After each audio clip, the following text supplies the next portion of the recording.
and welcome to the Canadian Powerlifting Podcast, the bi-weekly show that brings you the best of powerlifting in Canada, discussing trending topics, training advice, coaching philosophies, and much more. Our three co-hosts include Ryan Stinn, holder of the heaviest equipped squat and total in Canadian powerlifting union history, boasting a 4th place finish at Worlds and 1st place finish at North Americans. He is also the owner of Unparalleled Performance Training Centre in Moose Jaw, as well as co-owner of Inner Strength Products. Steve Cassioli, IPF World Record holder and bronze medalist at the 2015 IPF Classic World Championships, the 3rd strongest powerlifting in the history of Canada based on Wilks, and owner of Cassioli Strength and Conditioning. And lastly, Avi Silverberg, world team coach and world bench press medalist, owner of Pursuit of Strength, an online powerlifting coaching hub served to enhance athletic performance through programming and educational seminars. Today's episode starts right now.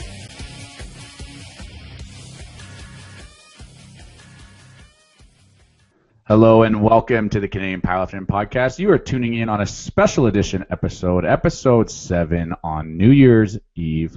We decided to release some extra content that we recorded at the Commonwealth Powerlifting Championships. We'll detail who we have on this week's episode. But just detailing last week, where if you have not listened to that episode, it's Ryan, myself, and all of the Team Canada coaches who are at the Commonwealths. Talking about our coaching philosophies, talking about how to actually coach at a competition, at a big event like an international meet, and some of the challenges of doing that, and some of the emotions that we go through, and some of the strategy that happens behind the scenes. So definitely a good episode. Go check it out. Last week we also did a Christmas giveaway. LVD Fitness gave away a snapback hat for one of our listeners. We are going to extend that giveaway for this week. So you have one more week until January the 6th to enter that contest. Go to our website at www.canadianpowerliftingpodcast.com. Go to our contest section, enter there, and you may win a LVD snapback hat. And I think it's now time, everyone. I think it's now time to roll into this week's bi-weekly powerlifting wrap-up. All right, this week on the wrap-up, I'm going to cover the Western Canadians, which we ran here in Moose Jaw over the last weekend. It was a crazy busy day. We had 98 lifters, including the last chance we run right after. So 98 lifters we did in 14 hours and 14 minutes. We had some really good lifting. We had Haley Kostniuk from Manitoba set unofficial world record squat. She basically hit a total that would have decimated the competitors in Finland as a junior. She squat 235 kilos, which is just massive. We also had Christine Castro from Alberta, and she pulled an unofficial world record deadlift, 185 kilos at 63. Actually at 61.7 or something like that. So I think it actually worked out to exactly 3 times body weight as well. Just crazy lifting. On the men's side, there was a lot of good lifting as well. I don't think any unofficial world records, but some great lifting all around. It was a very busy but fun weekend. And Steve, what are you doing this week? All right, thanks, Ryan. I'm going to do a little wrap-up on the Commonwealth Championships that just happened early December in Richmond, BC. So Commonwealth Championships was a huge success for the Canadian team. There wasn't a single category that the Canadians placed lower than 3rd. And out of the possible 27 categories, we achieved 20 first-place finishes.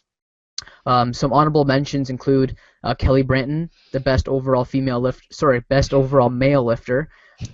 Maria H.T., the best overall female lifter. Mel Ziffel, the best overall female equipped lifter. And then Adam Ramsey, the best overall equipped lifter and the first Canadian with the 600 Wilks and highest Wilks in CPU history. A lot of people also do not consider the team points as an individual athlete.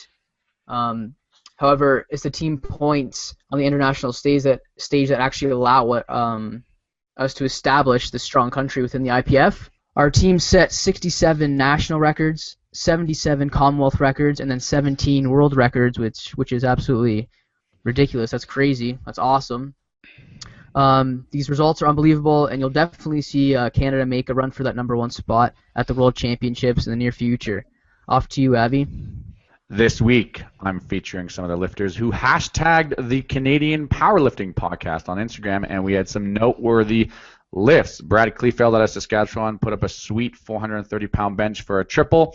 We also had the ringleader for the Cold Lake Barbenders Club in Northern Alberta, Brody Label, locking in some solid volume with 2-inch deficit pulls, doing 605 for 4 triples. If this guy is injury-free by the time National hits, you better watch out for a massive total and potentially another World Team spot for him. Speaking of World Team members, we had Tegan McIntyre from Ontario pulling some smooth triples at 280 this week as a 63-kilo junior lifter. You all should go follow her on Instagram at TwittyKitty1 because I'm digging what she's putting out. Dogs, yoga poses, lifting, and obviously reposts of that Everyday Abby. And that, folks, is your bi-weekly powerlifting wrap-up.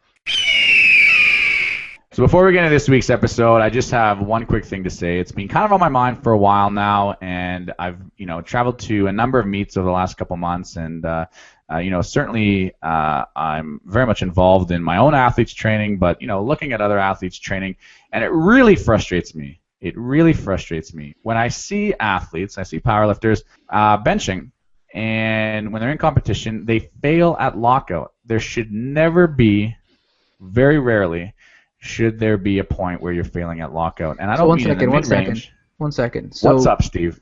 So you're telling me that you know things about benching? Man, I'm not trying to say that I know everything about benching. I know a thing or two about benching. And when I see somebody failing at lockout, it really frustrates me. It really frustrates me, and I don't mean failing in the mid-range. And there could be a number of reasons why somebody can't get it out of the mid-range and into the lockout and press it all the way to the top. But when I see somebody actually fail at lockout because of a strength issue, not a technique issue, it really makes me question how they train, the types of tools and methods they use to train. And I think the number one underutilized tool in raw benching is boards. And I think that a lot of classic lifters can benefit from using boards, implementing it even on a weekly basis. It's a great way to get additional volume. It's a great way to work your lockout. And there's so many protocols and ways that you can use boards. And I think coming from the equipped side of benching and the equipped side of powerlifting, boards is more of a commonplace. It's more commonplace. You see it a lot more. And I don't think classic lifters necessarily know how to implement boards into their raw bench training. And so I would like to just extend anyone to contact me if they have any questions with how to implement boards into their training. I'm more than happy to talk about how to do that.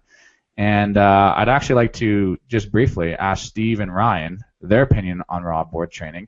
Because I know Steve, right before the CommonWealths, him and I were having conversations around using boards in training and leading up to a contest, and he was implementing it with some quite good success. Steve, what do you think about using boards for your raw bench training?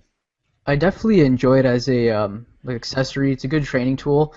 So I'll do it once a week, and I use the various boards. So I'll do 3, 2, and 1. And say if I need my sticking point is generally probably about 1 inch off the chest, and I know that. So the things with the boards though is people understand. So you're still using a lot lighter percentage when you're doing this, right? Because you don't want to be grinding, right? So when you're unracking the weight, you're still using that same form, right? But you're just pretty much pausing it down and going through that same range of motion. I think it's definitely helped me. And so if your sticking point is a little higher, you'd be using little higher boards, right? Or bigger boards. And I mean, going through those various boards, they're still working the main competition movement, which is huge, right? Yeah, so as for reps and sets wise, I mean, so when you're building in your off season, you're going to be doing a lot higher rep stuff, and then as you get closer, you're doing a lot lower rep work, and then obviously to a one board into your chest, because that's more specific to competition, right?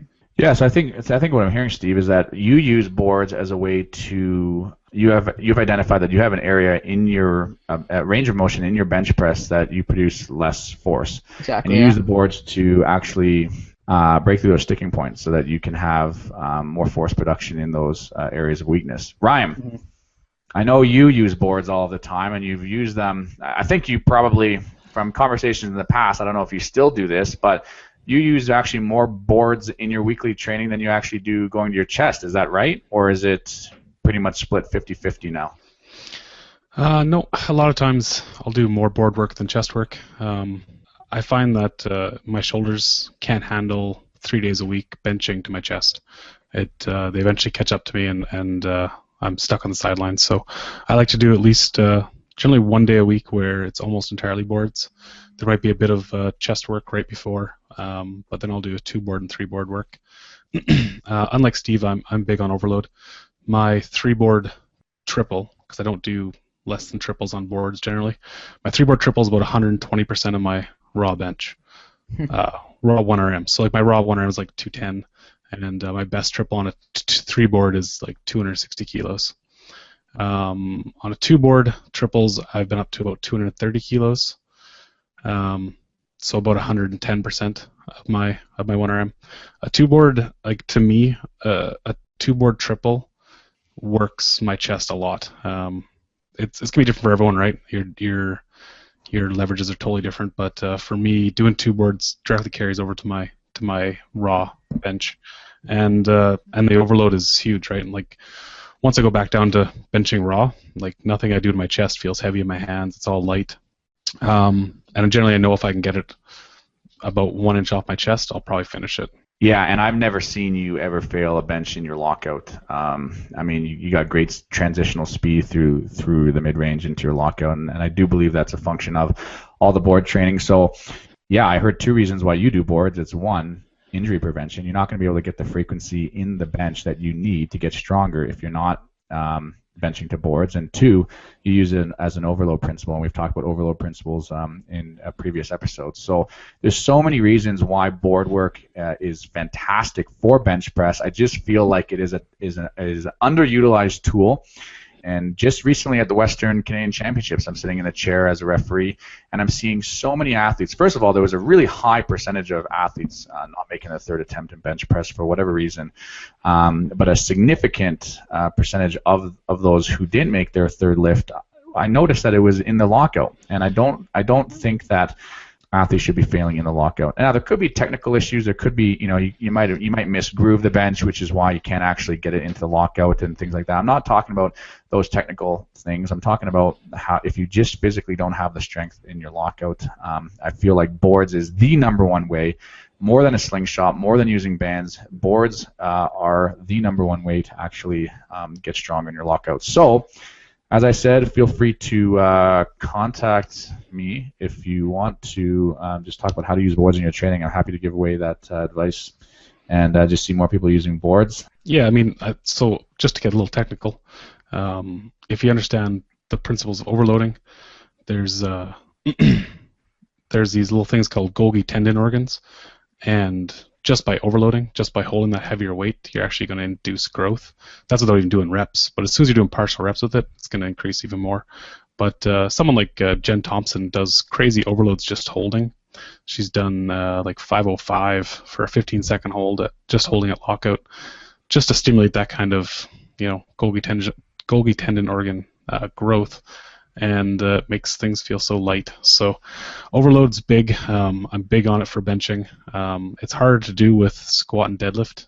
You can do a little bit of band overload with those two, but benching, it's so easy to implement. Even if you train pretty much by yourself, there's so many we sell bench blocks, and I think a couple of people in Canada sell them too.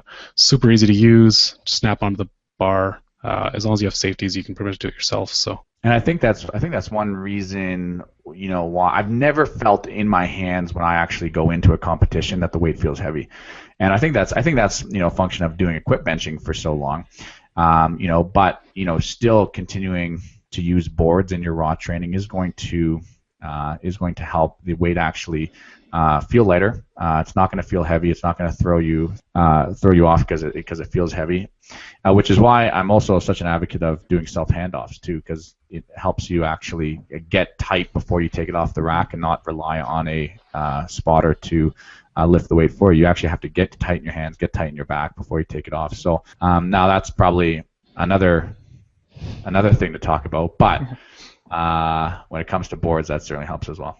What's the heaviest you've self-lifted off there, Avi? Well, I don't do heavy benches in training. I don't do like heavy singles or doubles or triples. I never go really above 92% in training, but if I've to my chest. But if I can recall, I think I've done 205 in training, no handoff, just like a fast single. So nice. Yeah, and so I have this goal. It's a kind of a crazy, nonsensical goal, but I want to do a 500 raw bench in competition with no handoff. It has to be no handoff. It has to be, or else it doesn't count. Or it doesn't even count. It has to be no handoff. So this week, we sat down with Kelly Branton at the Commonwealth Powerlifting Championships. It was just shortly after he competed, where he attempted to break the IPF super heavyweight total record. And I'll just turn it over to Ryan here to talk about what we went over. Well, we sat down and talked about, we kind of recapped his day and some of the decisions that you guys made. I wasn't back there coaching this time, but I got to actually sit out front and watch and take some pictures. But yes, recapping how his day had gone and where the attempt selections were and why. It was interesting to hear Kelly talk about his day, and even though it was a little bit of disappointment not hitting that total record, I think he has some good perspective on everything that happened that day. So it was a good conversation, and it should be interesting for everyone to listen to. And unfortunately, Steve wasn't able to join us for that episode recording. But Steve, I've given you a new nickname. You are the new hero of equipped powerlifting. Steve, tell us a little bit about what's happening now in your training, man. This is exciting stuff. All right, so recently I've decided to, still carry on with the raw lifting. I'm doing raw nationals, but I'm actually doing equipped lifting as well. So yeah, I recently got the bench shirt, squat suit, and going to be training for the equipped nationals, and hopefully I can put up a good total and go to Worlds later in the year. So thinking about classic worlds and equipped worlds. That's right. I can't wait to see the progress and see how things develop here, Steve. I'm really looking forward to now this. Maybe it's going to be a trending hashtag. I don't know. The new equipped powerlifting hero, Stephen Cassioli. Let's do it. It's a long hashtag. Anyways, let's roll into this week's episode with Kelly Branton. All right, we got Kelly Branton now behind the mics. Now we obviously know Kelly from episode 2 of the Canadian Powerlifting Podcast. Casey Bain's dropping some Insta bombs over there. Casey. The queen of Instagram. So, Kelly, thanks for joining us again. We just really want to talk quickly about your performance today. We thought it was obviously something real special today. I know maybe it wasn't how you anticipated how it was going to end up in terms of your original plan. You definitely had to deal with some adversity. So just walk us through first, before we get to the adversity and the end result, talk about your squat. My training cycle leading up just felt fantastic for everything was going my way. I think the largest squat I hit in the gym before I left was I just smoked a 830, which was my opener. And then when I was in the comp, everything felt normal, everything felt good, but I felt like when I was at Worlds, I was an 880 squatter, so I think like people would say like I hit like a 50-pound personal best, but yeah, and that's already going around. Yeah. But really, in Worlds we had to adjust our plan because you missed your opener. Realistically, I'll take the credit for that. But and I mean that's a great PB, but I believe I was an 880 squatter then. Yeah. So to me, I didn't do it, but I think I was 880 in Finland. I think the 900 really came with some just confidence, and I know where I'm at when I train. When I'm doing my squats, I can kind of, if you ask Ronnie or the guys at the gym, I'm literally to the pound bang on what I'm going to do. Like I'll tell them what I'm going to squat, and I do it every time. So when I was out there, obviously 830, I like to give him a nice slow show, so I make sure I get depth. That's just how Kelly squats. His first one is going to be a little slow. Yeah. Now, was your rack height high on that? It looked like you complained after that you came out that your rack height was a little high. Yeah, well, it looked like you were shaky walking it out. What happened? Not was, shaky. I didn't feel like you were shaky. The rack height was a little high. Now I know what my rack height is using that type of rack, unlike the racks we got back home. So when we were doing the racks in the back, Abby was like, you're going to have weight on there, but it just felt like it didn't work. But when I went to take it out, it was definitely too high. Yeah. And you also adjusted your stance a little bit, in the last few months in terms of where your feet are before you take the bar off the rack. They're a little bit wider, which means that the bar is going to be, just slightly, lower. Yeah. Well, I used to do the pick stance in like a big, wide, like kind of like a very big, wide step with both feet. I changed that to like almost I'm almost in my squat stance before I take it out. So it's just literally like 2-3 inch steps back.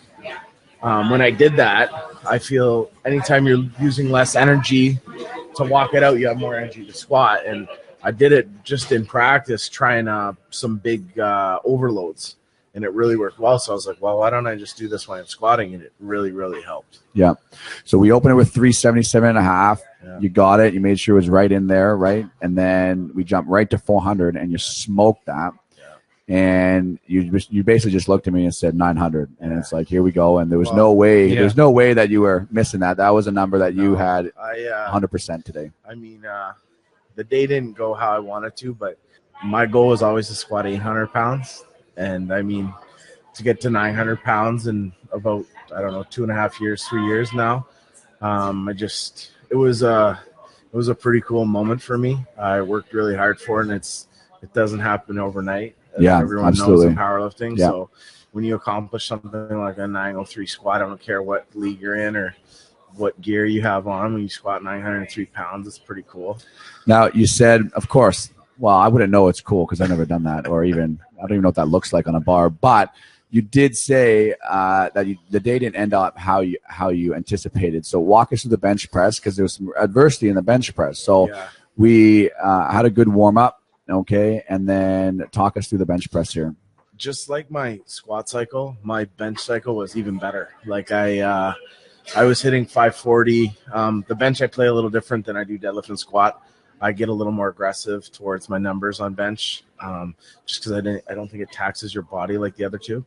I hit 540 in the gym probably 20 times before this peak. And my first attempt. And that was your opener. That was my opener. 540. So my first attempt, when I took it out, the spotter kind of like, when you're taking it out, they kind of just lift it off a bit, and then you get it to a point where you're good and they let go. He kind of just went a little bit too far, and I had to like re-trigger it back. And like that exerts a lot. Like when you're doing a max lift, 100%. Powerlifting, anytime you're doing something that you're not lifting, you're going backwards. So I exerted a lot of strength bringing it back. And also doing that, you're kind of loosening up a bit. Your shoulders aren't as tight. I just felt really awkward on my first one. And I mean, I've done that for a double pause, like no problem. So when I did it and it didn't go like it went planned, it was kind of like it makes you. I didn't doubt myself. I know I could do it, but I knew there were some issues. So we stuck to the plan. I wanted to go 562. Me and Abby talked. We ended up going 563.5 or whatever. Yeah. Now there's a little bit of a reason behind that. So you made your opener. Okay. It wasn't as speedy as I've seen you do before, but you made your opener now. So that's in kilos, 245 kilos. Now the Commonwealth powerlifting record was 255.5 held by Jezza. And we wanted to go 256. Now, the reason why we wanted to go 256 is because we were really trying to set you up for the total world record, right? Now, the total world record right now held by Blaine Summer is 1,002.5. So if we got that extra half kilo, that meant on the back end of the total, we wouldn't have to go to 105, or 1,005, that 2.5 kilo increment. We could actually just go that half kilo increment to break it. So instead of going, so the total is 102.5, it would be 103.5, right? So we're doing the the minimal jumps possible to get you there. So that was the strategy behind that. So walk through now what happened on the second attempt. So on the second attempt, I think you had talked to him a bit about just giving me like a light handoff and like letting it go. And when I say this, I'm not mad at anyone. You're not making excuses. I'm not making excuses. No. That's not who I am, or it's just the way it is. It's the way a competition is, and you need to just live with it. But when he took the second one out, he stayed with it and kind of like stood over me, and like I take my breath on the way out. So as soon as he lifts off, I'm taking my inhale, and then as soon as he says start, I start again. And I'm in the same kind of like using as little energy as I can. So, and then I started, and he kind of hung over me and held onto the bar. So every time you're sitting at the bar, you're exerting energy, and I already have my breath ready to go.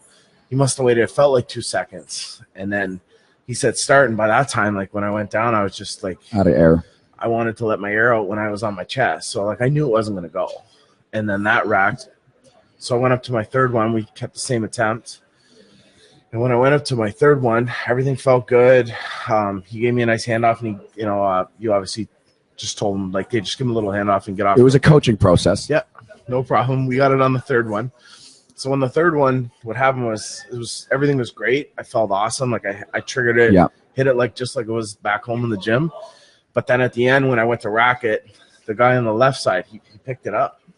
So when you know how like if squatting or anything, if someone picks it up and doesn't just guide it in, your body jerks. So it just felt like somebody from like the back of my lat over my shoulder, it felt like someone just like pulled my shoulder out, and it was pretty painful. Yeah, and watching the video, it was just not only on your face, but just your body. Like your body moved off, basically moved off one side of the bench. Yeah, it just felt like somebody hit me with like a stick or something. Yeah. It was just nothing. I mean, nothing against spotter loaders and handoff guys. I mean, having handed off to some big guys in the past, it's stressful. It's tough. I mean, I wasn't mad at him, and I wasn't mad at the guy on the side. I'm still not. I just don't want anyone watching this that maybe the guys we're talking about that want to feel bad. I mean, it happens, and it's it is stressful to hand off. Especially 560, 565 pounds. I know when you get up to like obviously they know what I'm there for, and I mean they're getting a little nervous, and I understand that. It's okay. I'm not mad at anybody. I understand, but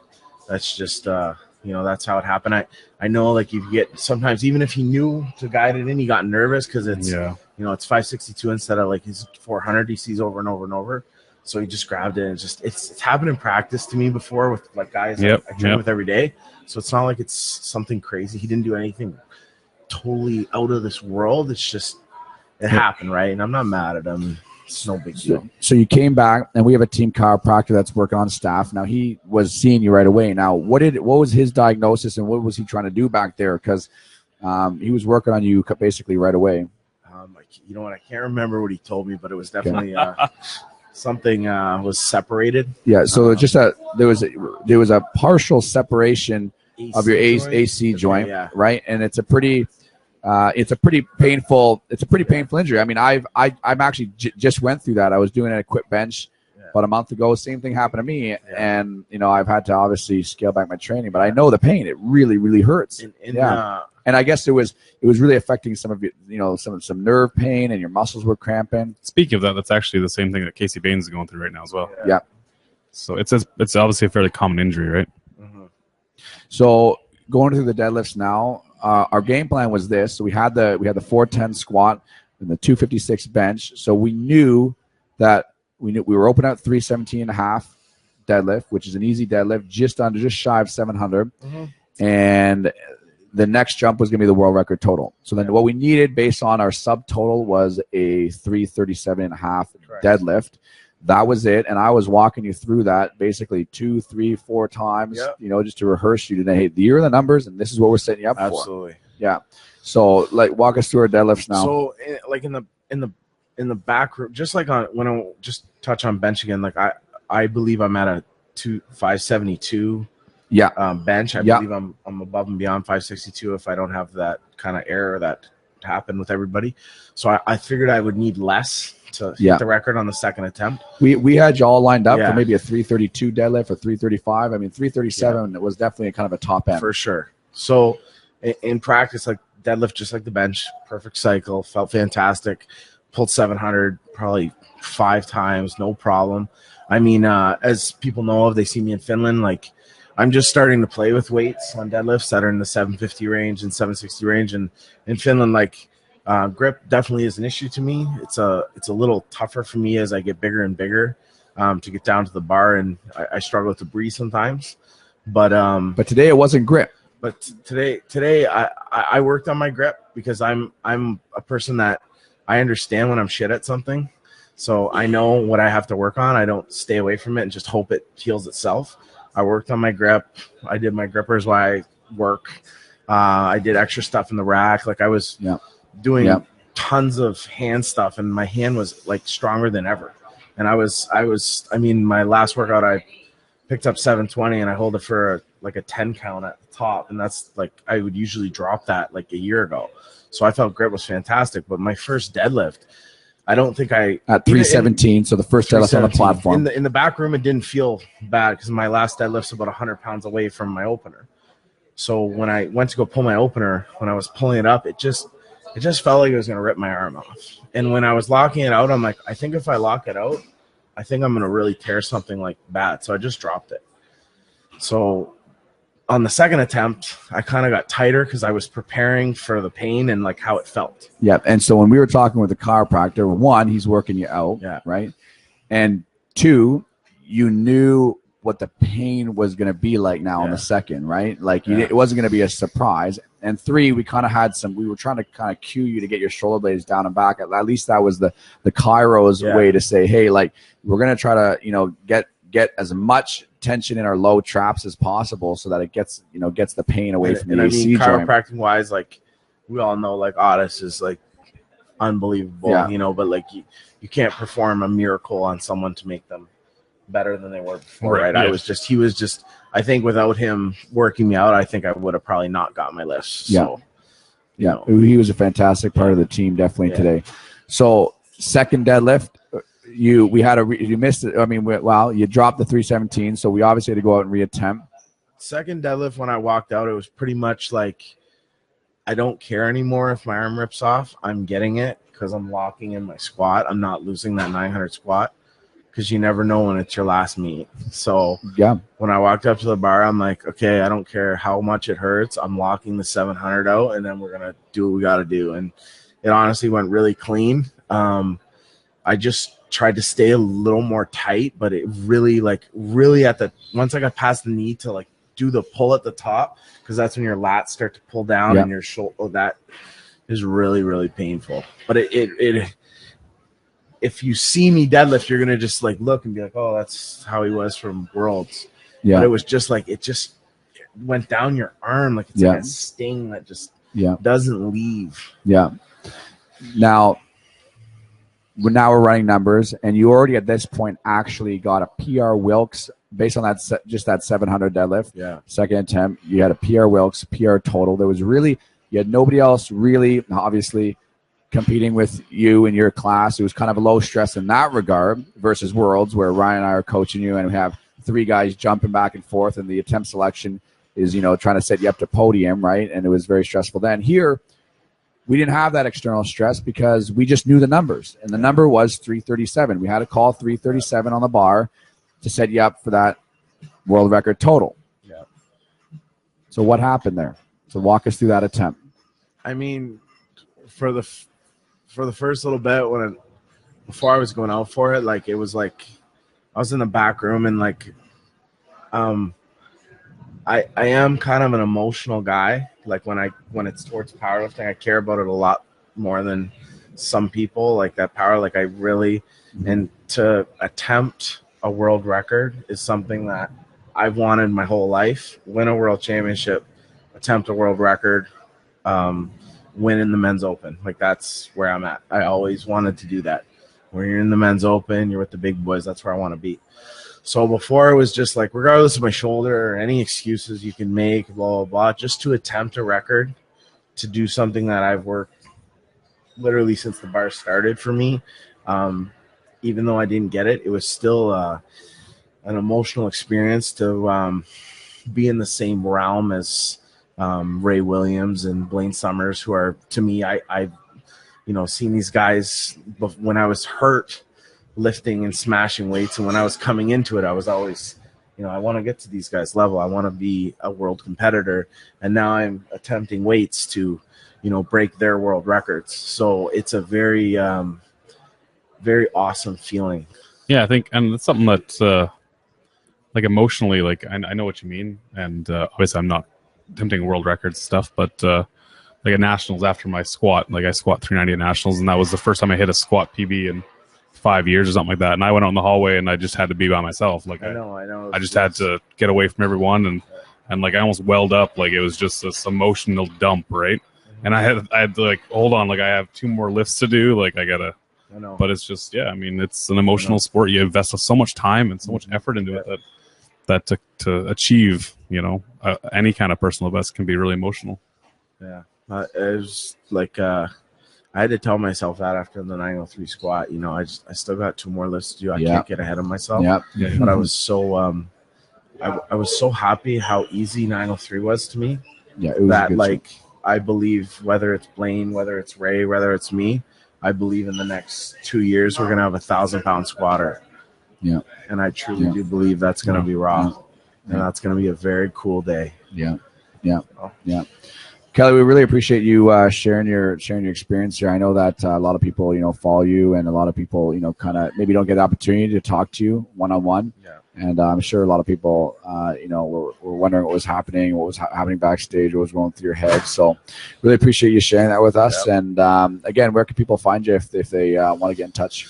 You can follow me on Instagram at the Great White North Juggernaut and Facebook at Kelly Branton. And I just want to say to the all the Canadian lifters that I met in this week that I didn't know before, and all the people that I always see every year, it's always enjoyable when they come up and talk to me. And please feel free at any time to come up, talk to me. I love that stuff. So great job, Team Canada, and let's do it again. Sweet. Thanks a lot, Kelly. Thanks, Kelly. So there you have it. That was our sit down with Kelly Branton. It's always good to talk to Kelly and hear his perspective. Certainly a well-spoken advocate of the sport. And don't forget to go to our website. Ryan, why should our listeners go to our website? Because there's always good stuff on there. No, really. We still have the LVD fitness giveaway for Snapback hat that's going to be going until January 6th. Get your entries in, and we'll do a draw on that and we'll announce our winner on next week. So CanadianPowerliftingPodcast.com. Click on contest and then enter your information. And next week we have 2 amazing guests. I absolutely love sitting down with them and hearing their perspective on powerlifting. 2 of my favorite powerlifters. Steve, who do we have next week? Who can we look forward to? So next week we have Casey Baines and Sarah Layton, 2 female powerlifters that have been in the game for quite a while now. So make sure to tune in. They will be talking about attempt selection, mental approach, and how their training evolves over time, and what they've done to get here today. Fantastic. As we release this, it is New Year's Eve, so everybody have a fantastic night. Be safe, and we'll see you next week. And next year. You've been listening to the Canadian Powerlifting Podcast, the podcast that brings you the best of powerlifting in Canada, hosted by Stephen Cassioli, Ryan Stinn, and myself, Avi Silverberg. Please follow us on Instagram and check out our website for some great free powerlifting content at www.canadianpowerliftingpodcast.com. If you like what you heard today, please rate our podcast on iTunes, and don't forget to listen to every other Thursday for a brand new episode.